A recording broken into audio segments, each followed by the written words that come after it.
Hello all. അപ്പോൾ നമ്മൾ കുറേ നാളായിട്ടാണ് നമ്മുടെ ചാനലിൽ എന്തെങ്കിലും വീഡിയോസൊക്കെ അപ്ലോഡ് ചെയ്തിട്ട് പറയുവാണെങ്കിൽ ഒരു 2-2.5 മാസമൊക്കെ ആയി. അപ്പോൾ നമ്മൾ അവസാനമായിട്ട് ഒരു വീഡിയോ ഇട്ടിരുന്നത് ജൂണിലായിരുന്നു കേട്ടോ. ജൂൺ ഫസ്റ്റ് ആ ഒരു ടൈമിലായിരുന്നു.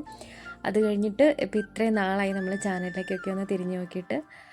അപ്പോൾ വേറൊന്നുമല്ല, നമ്മളിതിനിടയ്ക്ക് ഒരു ജോലിക്കൊക്കെ കയറിയിട്ടുണ്ടായിരുന്നു. അങ്ങനെ കുറേ കാര്യങ്ങളിലായിട്ട് നമ്മൾ എൻഗേജ്ഡായി പോയിട്ടോ. പിന്നെ വീട്ടിലെ ഒരുപാട് കാര്യങ്ങളൊക്കെ ഉണ്ടായിരുന്നു. അപ്പോൾ നമുക്ക് സമയമൊന്നും കറക്റ്റായിട്ട് മാനേജ് ചെയ്യാൻ പറ്റുന്നുണ്ടായിരുന്നില്ല കേട്ടോ. അപ്പോൾ അതും അങ്ങനെയുള്ള കുറച്ച് കാര്യങ്ങളൊക്കെ ആയതുകൊണ്ടാണ് നമ്മൾ ബിസി ആയി പോയത്. അപ്പോൾ അങ്ങനെ ഇനിയിപ്പോൾ എന്തായാലും നമുക്ക് വീക്ക്ലി വൺസ് ആണെങ്കിലും വീഡിയോസ് അപ്ലോഡ് ചെയ്യണമെന്ന് ഞാൻ വിചാരിക്കുന്നുണ്ട് കേട്ടോ. മാത്രമല്ല എൻ്റെ ഫോണും പോയിട്ടുണ്ടായിരുന്നു കേട്ടോ. അപ്പം നേരത്തെ യൂസ് ചെയ്തുകൊണ്ടിരുന്ന ഫോണ് പോയിട്ടുണ്ടായിരുന്നു. അപ്പോൾ പുതിയ ഫോണൊക്കെ മാറണമായിരുന്നു. അങ്ങനെ കുറേ കാര്യങ്ങളൊക്കെ ആയിപ്പോയി. എന്തായാലും ഇനിയിപ്പോൾ മുടങ്ങാതെ നമുക്ക് വീഡിയോസ് ഇടാമെന്നാണ് കേട്ടോ വിചാരിക്കുന്നത്. അപ്പോൾ എല്ലാവരും ഒന്ന് സപ്പോർട്ട് ചെയ്യണേ.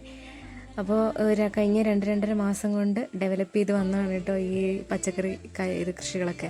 ഈ പാവയ്ക്ക് ഈ മുളകൊക്കെ അന്ന് നമ്മൾ അവസാനമായിട്ട് വീഡിയോ അപ്ലോഡ് ചെയ്യുന്ന സമയത്തൊക്കെ വളരെ ചെറുതായിരുന്നു. അപ്പോൾ അത് കഴിഞ്ഞിട്ട് വളർന്നു വന്നിട്ടുള്ളതാണ് കേട്ടോ. അപ്പോൾ നമ്മുടെ അമ്മയുടെ പച്ചക്കറി തോട്ടമാണ്.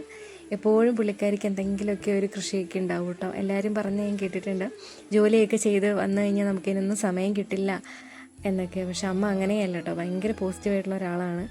എല്ലാ ജോലിക്ക് ശേഷവും ഇതിനും ആൾ സമയമൊക്കെ കണ്ടെത്താറുണ്ട്. പിന്നെ എന്നെയും ഈ കാര്യങ്ങളിലൊക്കെ ഉൾപ്പെടുത്താറുണ്ട്. എനിക്ക് വളരെ സന്തോഷമാണ് അങ്ങനെയൊക്കെ. അപ്പോൾ ഇനി ഇതുപോലത്തെ വീഡിയോസും അപ്ലോഡ് ചെയ്യാം എന്ന് വിചാരിക്കുന്നുണ്ട് കേട്ടോ. ഡെയിലി ലൈഫ് റിലേറ്റഡ് വീഡിയോസും ചെയ്യാമെന്ന് വിചാരിക്കുന്നുണ്ട്. അപ്പം എല്ലാവരും ഒന്ന് സപ്പോർട്ട് ചെയ്യാം കേട്ടോ. അപ്പോൾ അത്രയൊക്കെ ഉള്ളൂ. ടാറ്റാ.